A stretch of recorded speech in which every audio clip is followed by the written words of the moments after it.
Good day. Thank you for joining us for today's news. If you find this helpful, please consider subscribing. We're here every day with calm, clear updates just for you. In a heated political showdown, Texas Governor Greg Abbott has warned that he will seek the removal of Democratic legislators who have fled the state to block a vote on redrawing U.S. House maps. The lawmakers who have taken refuge in Illinois and other states are part of a growing effort to resist what they see as an unfair gerrymander. Abbott's threat comes as former President Donald Trump pushes for new congressional maps that could strengthen Republican control in Congress. Meanwhile, Illinois Governor Jay Pritzker has offered support to the Texas Democrats, adding to the tension. This standoff not only highlights the deepening divide in American politics. As the situation unfolds, the battle over redistricting is shaping up to be a defining moment in the political landscape. The Price of Justice is an investigative piece that delves into the complexities of Australia's class action system. It reveals a system where victims of corporate wrongdoing often find themselves at the mercy of a profit-after aliens who have been historically at the measured and the ongoing struggle for redress. Legal experts and advocates argue that the current system is unbalanced and lacks adequate regulation. The political landscape is also fraught with tension, with the Morrison government, Mako Fater, Confunder commissions. Met with resistance from the Labour Party, the Arprasing calls for Kable. This alternative model could ensure that victims receive a fairer share of any settlement while also reducing the overall transaction costs associated with litigation. The Price of Justice is not just a story about the past. It is a wake-up call for the future, underscoring the need for a system that prioritizes the public interest.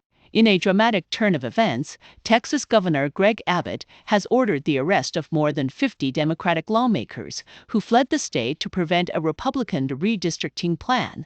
The move aims to reshape Texas's congressional map in favor of Republicans. A governor is overreaching with legal threats, while Republicans a governor. The standoff has delayed critical flood relief legislation and has drawn national attention, with Democratic governors in other states considering similar actions in response.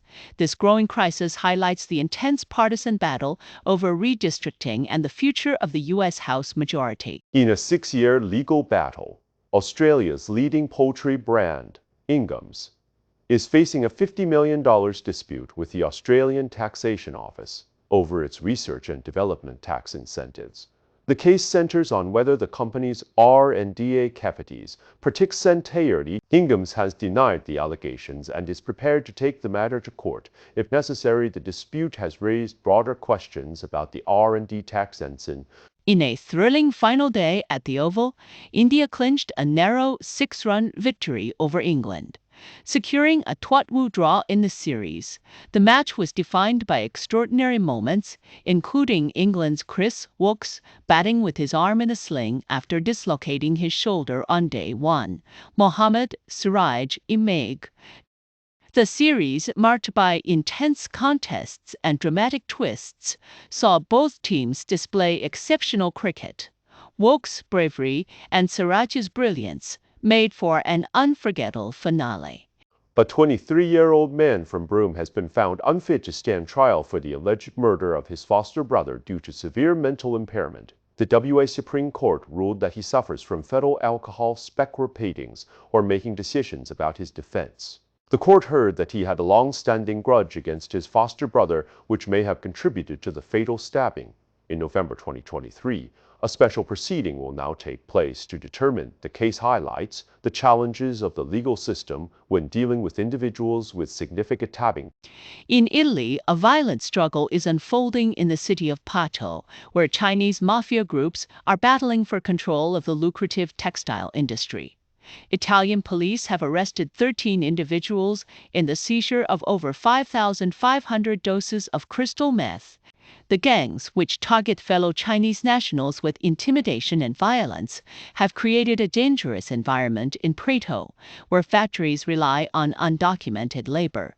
The situation has reached a crisis point, prompting local prostitutes to call for urgent reinforcements to combat the growing threat of organized crime. Australia is witnessing a dramatic rise in the number of millionaires, with 1 in 10 Australians now boasting a 7-figure net worth. This surge is largely the second richest country in the world in terms of median wealth. The UBS Global Wealth Report high 20% by 2028. However, the majority of this wealth is tied up in real estate, with only a small portion held in cash or deposits.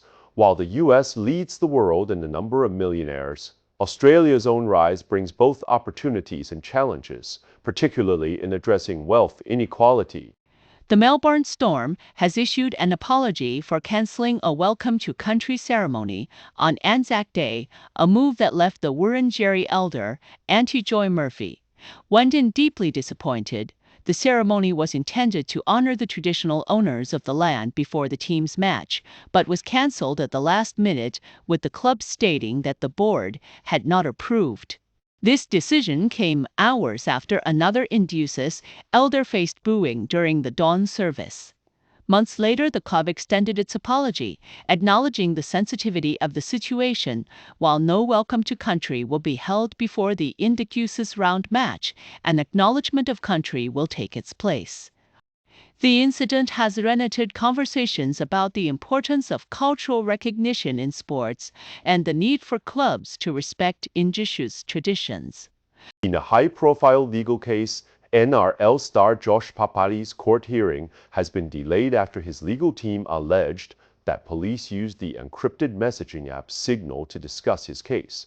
Papali is accused of throwing glasses at staff and threatening police at the Raiders Club in Gungahlin, Canberra in September 2020. His lawyers argue that the use of Signal by law enforcement raises serious concerns about transparency and accountability. The matter has been adjourned and the case is set to return to court on August the 18th. The legal battle has sparked a dispute about the use of criminal investigations, with critics questioning why it is. As the case moves forward, it could set a precedent for future use of encrypted messaging in law enforcement and potentially influence policy changes at the national level. Francois Ozon's new film, When Fall is Coming, is inspired by a mysterious incident involving a mushroom-laden lunch. The film explores themes of guilt, memory, and the thin line between innocence and culpability. Ozon draws from a real-life incident in his family history and the high-profile case of Aaron Patterson, who was found guilty of murdering. The film stars Helen Vincent as Michelle, a kind-hearted grandmother whose life is turned upside down after an accidental poisoning. Ozon's decision to focus on an older woman as the protagonist is a deliberate choice, highlighting the emotional and moral complexities of human behavior. The 65th Annual Logie Awards took place on August 3, 2025, with Lynn McGranger claiming the Gold Logie and Best Lead Actress in a Drama. The comedy show Fisk swept all 5 of its nominations with standout performances from Aaron Chen and Kitty Flanagan. A video has surfaced online showing a police officer allegedly pushing a woman to the ground during an arrest outside Bungendore High School. The footage, captured on a mobile phone, has sparked public concern and is being reviewed by NSW Pony 2nd 2025, when a 15-year-old boy was arraigned the 22nd show. A 32-year-old woman known to the boy was also involved and charged with resisting a police officer. The woman claims she suffered serious injuries during the event, and both the boy and the woman have been granted bail. The case is set to be heard in court, with the police investigating their commitment to thoroughly emphasizing the matter. Sydney Sweeney's jeans out for American Eagle has become a hot topic, especially after former President Donald Trump praised it following the revelation that she's a registered reply between jeaners and jeans, has sparked controversy and accusations of promoting eugenics theory. Trump's endorsement led to a surge in American Eagle stock. While critics argue the campaign is tone-deaf and racially insensitive, Sweeney has remained silent on the matter, but her political alignment has drawn attention from both the intersection of fashion, politics, and social media. A light aircraft carrying a couple and their dog has been missing since Saturday after a planned flight across Bass Strait. Now, on the 4th day of the search, a police helicopter is scanning Tasmania's northern coastline for any signs of the plane which failed to reach its destination. The couple, a man in his 70s and a woman in her 60s, had planned a stop in Leongatha, Victoria. Before arriving at Hillston Airport, no distress signal was received, and the search has been complicated by poor weather limiting the ability to search by boat. Authorities say they're still hopeful but concerned as time passes without any sign of the plane.